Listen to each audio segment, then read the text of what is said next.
तो ये सब कहते हैं कि लखनऊ से ही रास्ता सफर तय करता है दिल्ली का। एनडीए का योजना साफ है, लेकिन पीडीए का कोई योजना साफ नजर नहीं आ रहा। एनडीए जिस मजबूती से अपना काम कर रहा है, उस मजबूती से पीडीए नहीं कर रहा है। जब सब्जी बह जाएंगे, खेत में पानी भर जाएगा तो महंग नहीं होगा। मेमियाना स्वाभाविक है कि जब आपके हाथ में पावर था तो आपने गलत इस्तेमाल किया।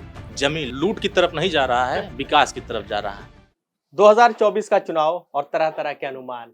2024 के चुनाव से पहले जो दल हैं, इन दलों पे जो नेता सवार हैं, ये ऊंट किस करवट बैठेगा ये कहना मुश्किल है, मगर तरह तरीके के अनुमान लगाए जा रहे हैं।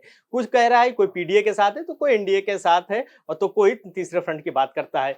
हमारे साथ उत्तर प्रदेश में जो सबसे ज्यादा सियासी मसाला जो दल देते हैं और जो सबसे ज्यादा सियासत में किस करवट जाएंगे, इसका कोई अनुमान नहीं लगा पाता है, उसी दल के राष्ट्रीय महासचिव हमारे साथ हैं। बात कर लेते हैं ओम प्रकाश राजभर जी। लंबा सियासी कैरियर, कहाँ जाएंगे ये कोई अनुमान नहीं लगा पाता है, आखिरी बॉल पर छक्का मारते हैं। 18 तारीख को 2 बैठक है, एक एनडीए की दूसरी पीडीए की, किधर जाएंगे? देखिए, अभी हम न उधर जा रहे हैं न इधर जा रहे हैं, अभी हम जनता में जा रहे हैं। जिसके सहारे दिल्ली सफर तय होगा, तो ये सब कहते हैं कि लखनऊ से ही रास्ता सफर तय करता है दिल्ली का। क्योंकि जितने, चाहे वो एनडीए के हों चाहे पीडीए के हों, जितने लोग गोल बना रहे हैं, मुझे ऐसा लग रहा है कि एक गोल का तो योजना साफ है, एनडीए का योजना साफ है, लेकिन पीडीए का कोई योजना साफ नजर नहीं आ रहा। अभी आप देखिए कि जो पिछली बैठक बिहार में हुई, उस बैठक में जैसे घड़ा भरा हुआ था, और यहां से बैठक हुई क्या, महाराष्ट्र में घड़े में छेद हो गया। तो क्या अंदर बात हुई, वो ओपन हो गया। जिसके पास एक भी सांसद नहीं, जिसके पास एक भी विधायक नहीं, जिसके पास 10,000 वोट नहीं, जिसके पास 500 वोट दिलाने की क्षमता नहीं, वो बैठक में शामिल था।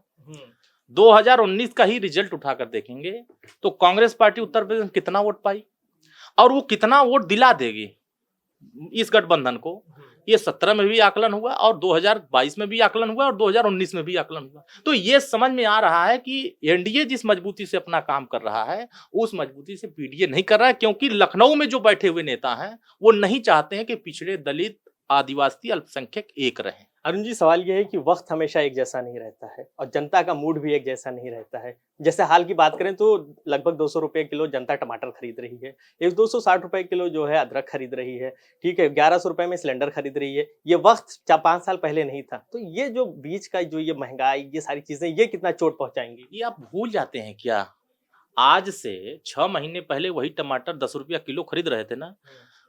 जितने बड़े बड़े किसान हैं, बरसात के सीजन में सारे जो सब्जी हैं उसके रेट बढ़ जाते हैं।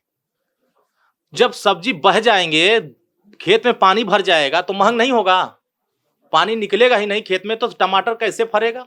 तो ये एक सीजनी एक समस्या आती है, ये प्राकृतिक समस्या होती है।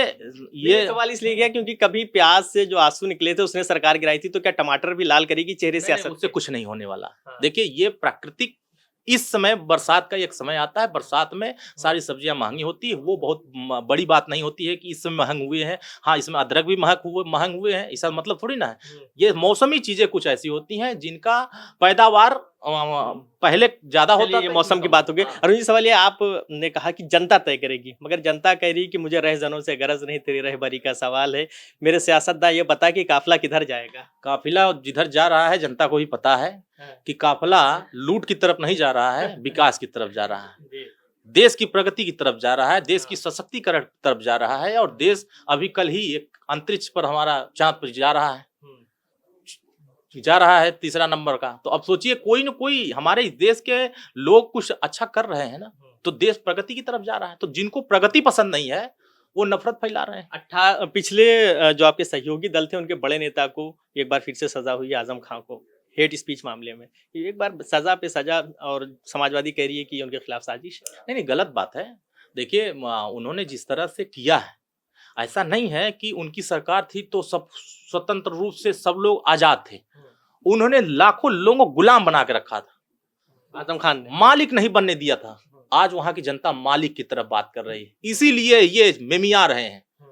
तो ये मेमियाना स्वाभाविक है कि जब आपके हाथ में पावर था तो आपने गलत इस्तेमाल किया, जमीन लूटने का काम किया, लोगों को प्रताड़ित किया, लोगों को धमकाया, लोगों को सताया।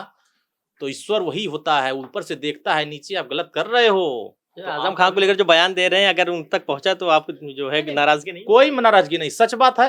अगर आपने गलत नहीं किया होता, हम तो कोर्ट नहीं ना है, न्यायालय हम नहीं ना है।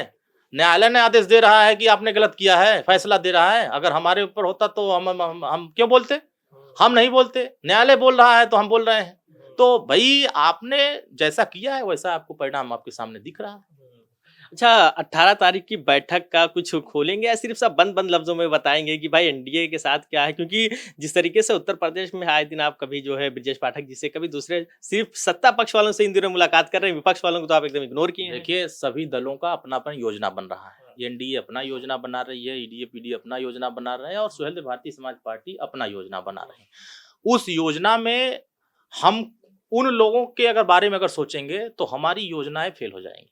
हम जनता के बीच में हमारे कार्यकर्ता, हमारे संगठन के लोग बराबर अनवरत संगठन को मजबूत करने की योजना बना रहे हैं।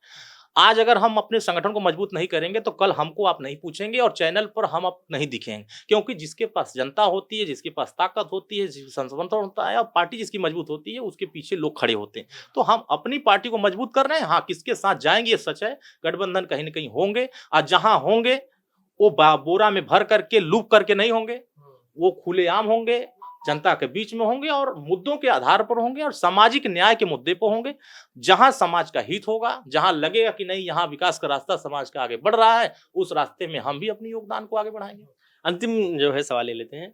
गाजीपुर, मऊ वगैरह की जब बात करते हैं तो वहाँ अंसारी परिवार की बात आती है। समाजवादी दल में आपके सहयोगी थे, साथ में थे, अगर दल से तो अलग हो गए, अब कैसे रिश्ते हैं आपके उनसे? देखिए, वो बातें पुरानी है।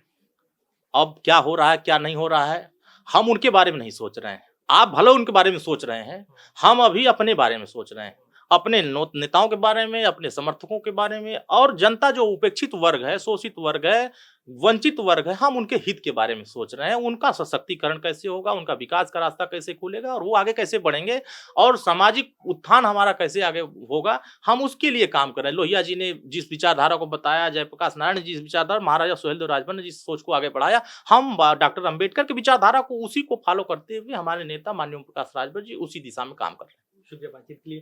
तो ये थे हमारे साथ अरुण राजभर। फिलहाल ये अभी होमवर्क कर रहे हैं और क्या होमवर्क कर रहे हैं इसका ये खुलासा बिल्कुल नहीं कर रहे हैं। पत्ते जो 18 तारीख की बात है वो 18 तारीख को ही खुलेंगे, मगर फिलहाल ये कहना जो है अभी ये स्पष्ट नहीं हो पाया है कि ये एनडीए के साथ है, पीडीए के साथ है, मगर जो इनका दिल और इनकी जो सॉफ्ट कॉर्नर है वो एनडीए के साथ है, ये इनकी बातों से साफ जाहिर हुआ। वीडियो जर्नलिस्ट में राज खान के साथ फरीदुल हसन, #भारत न्यूज़ लखनऊ।